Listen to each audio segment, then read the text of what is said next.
So here we have the Toyota Yaris Hybrid Automatic on an 18 plate. I'm going to start off by showing you around the outside of the car, and then we'll hop in and run through some controls on the inside.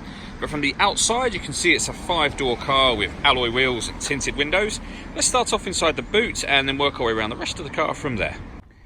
So as we approach the boot, you'll see that we've got plenty of boot space along with that 60/40 split folding rear seat. This car's also got a reversing camera.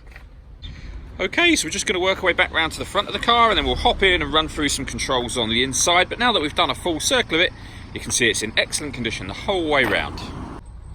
Just briefly before we climb in, I think it's well worth seeing the interior from this exterior point of view. There's plenty to run through on the dashboard, so let's hop in and we'll do that right now.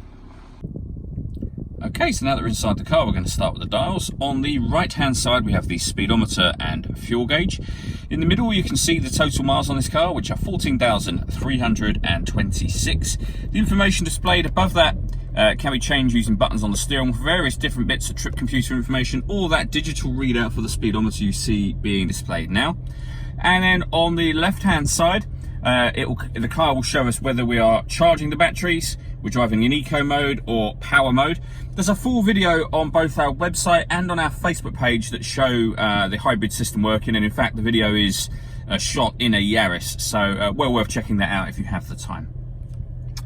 Backing out to our steering wheel, we have the stereo controls on the left and the buttons on the right to change the trip computer information. We've also got cruise control over on that right hand side as well.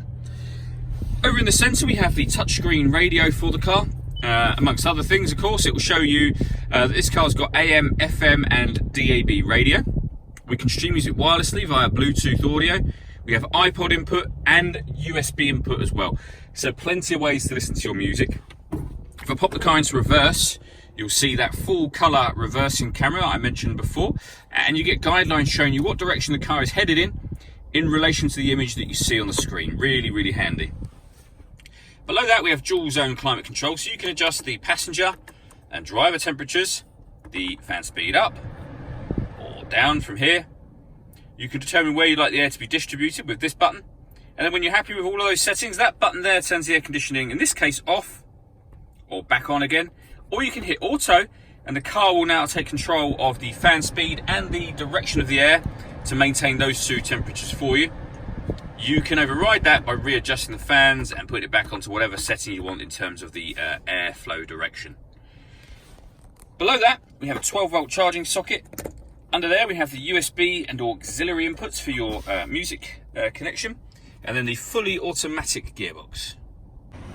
All that leaves me to say is thank you for taking the time to watch this video. If you'd like to come and see the car in person and have a test drive, please feel free to call any of our MJA sites. We'd love to hear from you soon.